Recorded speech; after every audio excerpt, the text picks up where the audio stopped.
that's one of the things that I look for to see what content is really being shared and saved. I'm going to be talking more about the economy as it shifts, because I noticed as I'm doing more research, they're so interchangeable, the economy and the housing. And I want to be talking about where it's heading, but where the economy is heading as well.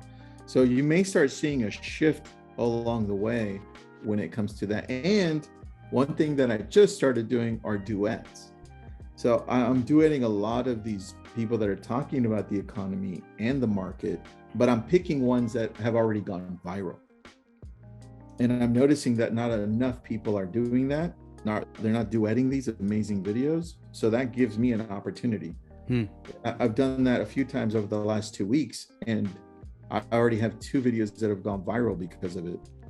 And I just happen to pick the right ones. And that's actually, and the thing about duetting too, is it's so simple. There's nothing to it. You just got to sit there and basically give facial reactions, because you can't even talk, because the sound is not, I mean, I guess you could, but you're going to be talking over the person that you're sharing. And basically you're essentially sharing it, but it's a unique way of sharing it by duetting it, which is branding yourself.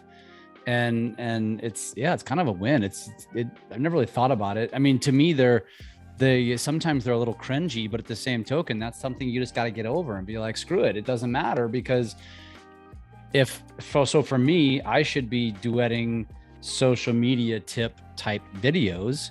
You know who I would duet? I would duet the Instagram CEO. What's his name? Oh yeah. Oh, good point. Yeah. Dude, Adam Sari. Yeah. Big, bro.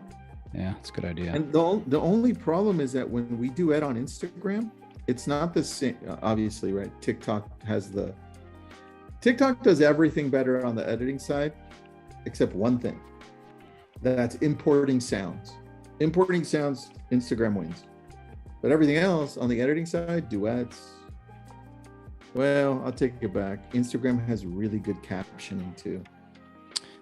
It's different. It's different captioning. The editing of the captioning is much easier on TikTok, because I do edit captions to make, because I don't like it when it jacks up the words. I'm just a perfectionist like that. And Instagram's now the captioning on Instagram is cooler, and they're more fun, and they're more bubbly letters, right? And you can put them in different fonts or whatever, which is way better than TikTok. But TikTok's is more functional and easier to edit. Instagram's very hard to edit. It's a pain in the ass, actually. Yeah, I agree. They need to be better at that. But I agree with you on the captioning. I didn't know about I don't ever import my own sound, my own. I mean, I always choose music there. Or I do love the voiceover features in both of them, and I've been using a lot of it on Instagram lately. Voiceovering is so easy to do, and it's a great way to tell a story.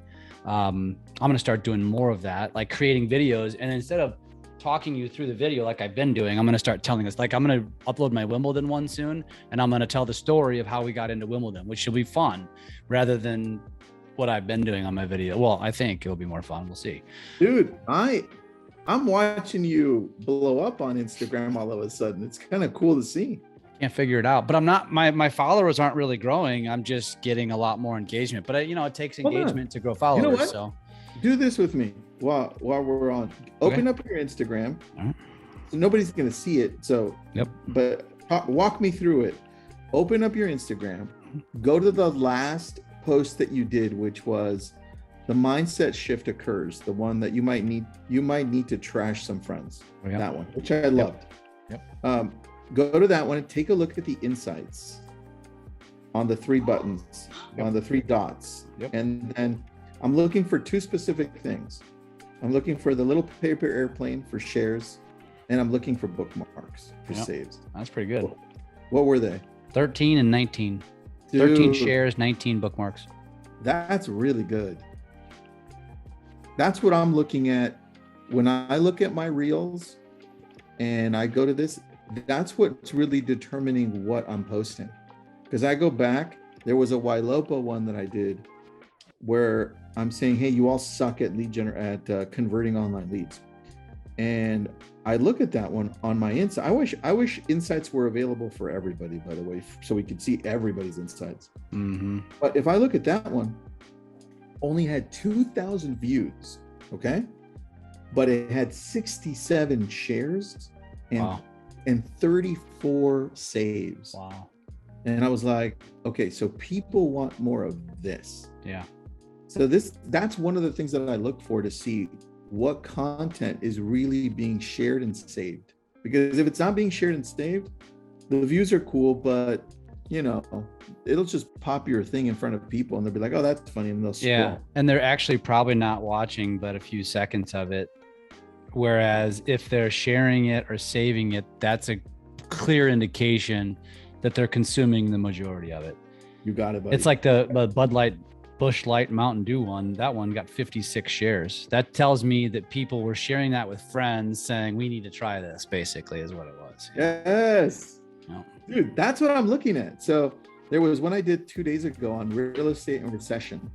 And the views are only 2,500, but it's got 37 shares and 13 saves. And I'm like, okay, that's resonating, right? Because I look at my stupid math one, which has 5,000 views, and the insights only has like the same amount of shares, 12 shares and 4 saves. It's not that great for having 5,000 views. Yeah. Right. So that's the thing I'm looking for as to determine what kind of content I'll be posting more of. Yep. And Fascinating. the ability for us to pivot or evolve is really going to determine how well we do. And then that's all determined on how much we're paying attention to the trends. Right? This is why we're able to shift so quickly. Right? We both knew as soon as the interest rates hit, that was going to be content for a long time. Right? That's going to be content for the rest of this year, man. Yeah. For me. Yeah. And then I can figure out what the hell to talk about later. But right now, I'm right in the middle of it. I think the moral of the story is figure out what it is that you're passionate about, has some tie back to business somehow. And remember, I'm in the mortgage business, but yet my focus is all about social media now because it's reaching my audience, which is real estate agents. Just like same for you, it's economy and sort of thing is reaching real estate agents. We have the same audience, just different folk, different end goals. So you as a real estate agent or a mortgage professional, who is your target audience? And for a real estate professional, your target audience is probably the buyer and seller. And so think about what it is they would be interested in, not what you would be interested in. Because if you do what Tristan does, you're going to be reaching real estate professionals. If you're a mortgage professional, you probably want to do what Tristan does because it's reaching real estate professionals. You really got to think through this. And then when you figure that out, now go lean into something that you have some passion and you have resources that will provide you with perpetual content. So maybe you're not going to do this 5 days a week like Tristan did, but even once a week, you'll never struggle to have something to talk about. And that's another thing I love about my topics, because I have resources that provide me with daily news that I can always grab something from. And that's why it's easy to create a lot of content from it. And so that's the trick for everybody listening from this brainstorm session. Figure that out. Like Tristan told you, it will become cadence. It will become normal. It will become like taking a shower. And before you know it, you're going to be just creating that consistent content and watch the opportunities that come from it.